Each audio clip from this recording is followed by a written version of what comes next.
What's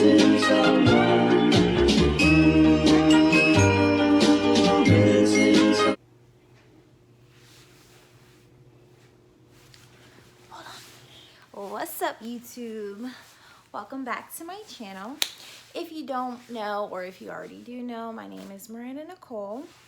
So on my channel, I just kind of share my kidney journey. I share things about lupus, and I share things about my hip replacement. I'm tired. I just got hot. Every time I get on camera, I kind of get like nervous. I'm still new to this, so yeah, let me make sure my shot is good. So it is Sunday night, about 8 o'clock. You guys do know that I am having a kidney transplant. Today is March 1st. My kidney transplant is March 3rd, which is on Tuesday. Just to give you guys a little bit of a background of what happened to me, I do have lupus. I was diagnosed with lupus nephritis back in June 2013. I just had my high school prom, getting ready for graduation. They did a kidney biopsy on me because I was spilling protein in my urine. So they did a kidney biopsy, and it shows some scarring and stuff like that. Over the past couple years, maybe about 4 or 5 years, my lupus has always been quiet. It has not caused me any problems or anything.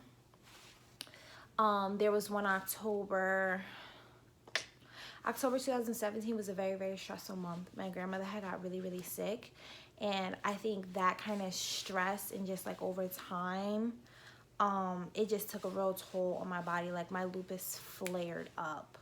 So that was really stressful. Now it's February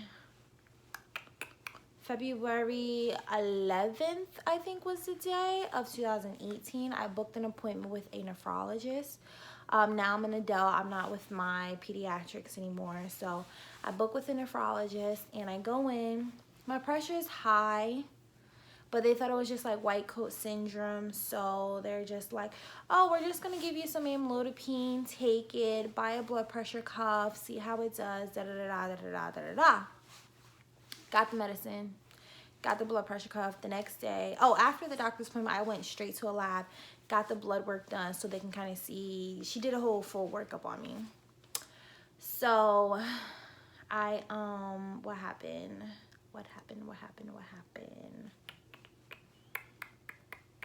The next day, February 13th, I take the medicine. I take my blood pressure. Blood pressure's still high. And when I'm talking like 192 over like 115 high, stroke level. Call a doctor. I said, hey, I took the medicine. My blood pressure is still high and everything. So she's like, okay, give me a second. Let me look. She goes into her computer. She looks up my blood work. It literally came back the next day. And she's like, okay, I need you to go to the hospital. I'm going to call the emergency room. They're going to keep you. They're going to admit you. They're going to give you some fluids and everything. She didn't tell me anything. So I'm like kind of nervous because it's just like I literally had to drop everything I was doing. Okay, so I went to the hospital. I checked in. And, you know, they get me in a room. And I guess I'm like a high priority because my blood pressure was so high. I mean, I get all these nurses and doctors coming in saying, you're killing your kidneys, you gotta be careful, watch what you eat, telling me all this stuff, like, and it's literally coming at me like 100 miles an hour. So I'm just like, yeah, okay, I mean, like, y'all telling me this now, like, it's a little too late. So then the admitting doctor comes in. He comes in, and I have some family members with me and everything. One of my aunts is a nurse who actually used to work at the hospital. She came in, and the doctor is talking to me. He's talking really, really fast. Da, da, da, da, da, da. He's like, yeah, you're an acute kidney failure. Da, da, da, da, da, da. And then I'm like, wait. You said kidney failure? And he was like, yeah, your kidneys are failing. And then when I say all of the bells and whistles went off, like my vital signs shot up. I literally had a panic attack.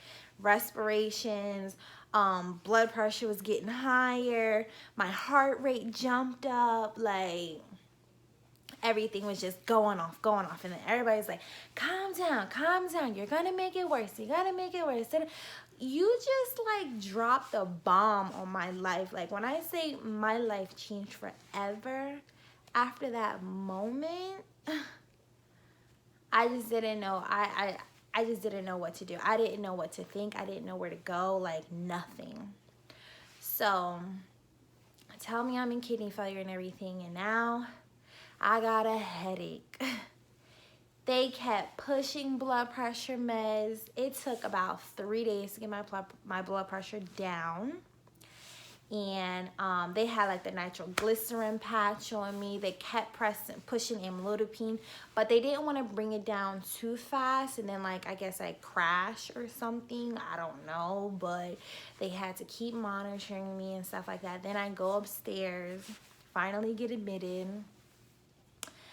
and it was just so scary. Like when I say my life changed forever, it changed forever. And then the next day is Valentine's Day. So I ended up staying there for about a week, a little bit over a week. And you know, every day it's a new doctor, it's a rheumatologist, and then my kidney doctor, oh my God. When I say my kidney doctor, like my nephrologist and the dialysis, well, we're not going to talk about dialysis yet, but my kidney doctor is literally like a second mom to me. Like she really looks after me. Like, you know, I hear a lot of stories about how people don't like their kidney doctors, they're on medication and, you know, and they don't listen to them and I'm so grateful for the medical team that I have, because I really have beautiful people on my side. Like honestly, like I was supposed to move to another state, but I've been putting it off so long because I wanted to wait until I got my kidney with them, because I know they take good care of me.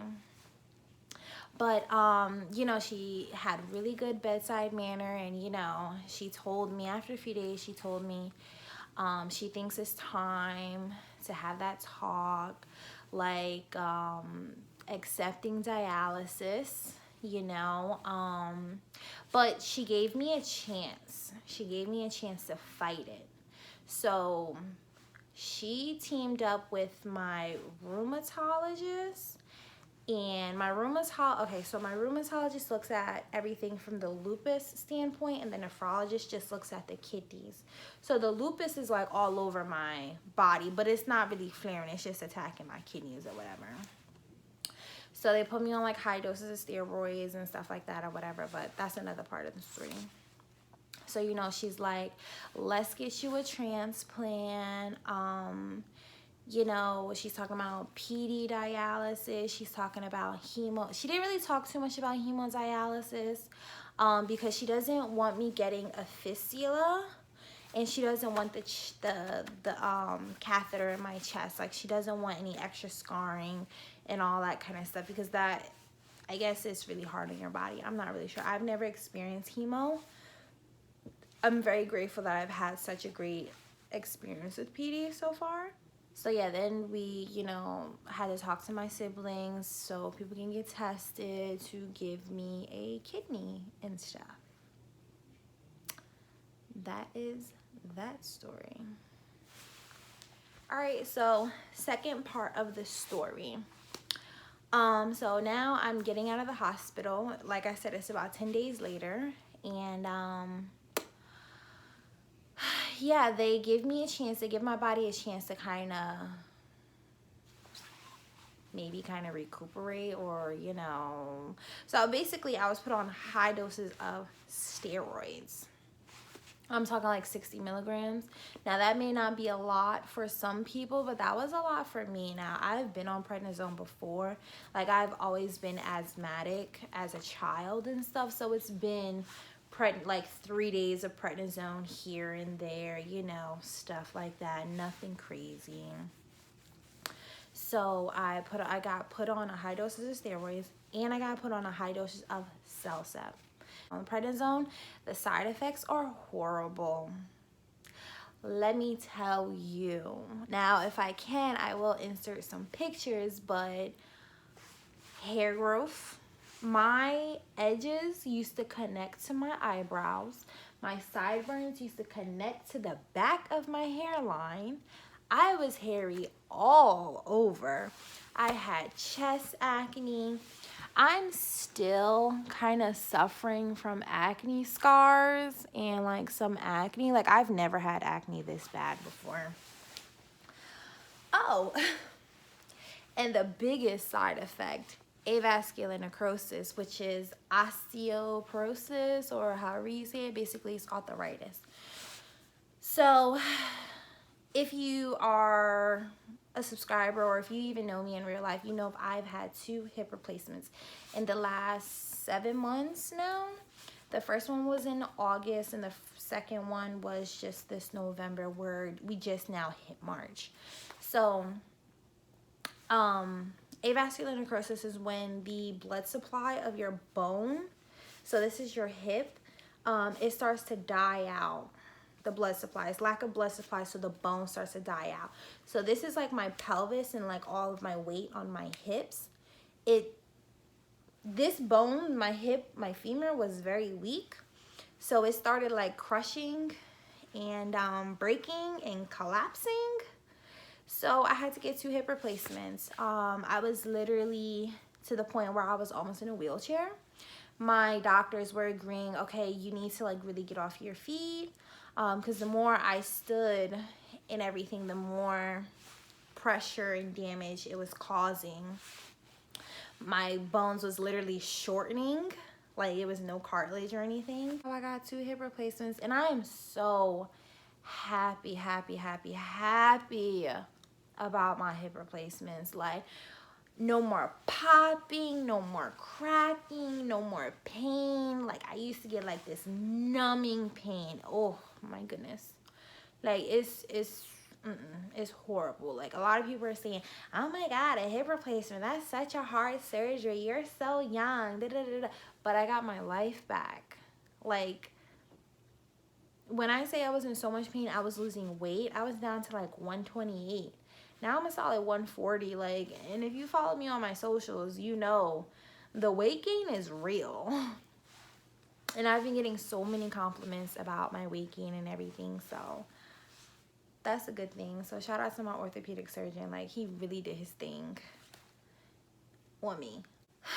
Fair warning, prednisone is going to make me into a monster. Please do not take anything offensive, okay? Okay. What else can I talk about? Okay, so I remember where I was at. So we did the steroids and everything. It didn't work. I got 2 hip replacements out of that, and I started dialysis. So I started dialysis November 19th, 2018. Yep, because I just made a year. I say I was on dialysis for about 15, 16 months, maybe. I can't really count right now. Maybe 17 months. And I was so overweight from like the steroids. So then I was like 150, but I was like big. Like, my face was swollen. Like, I was like a blowfish. A real blowfish. So, getting on dialysis, I dropped the weight like that. Like, literally dropped it. Went from 150 to 132. 132 is my dry weight. That's like my healthy weight, or whatever. At the time, it was my healthy weight. Now my dry weight is like 145, almost like 150. But it's all solid because I've been working out and I've been eating a lot. Let me not do that with my hand again.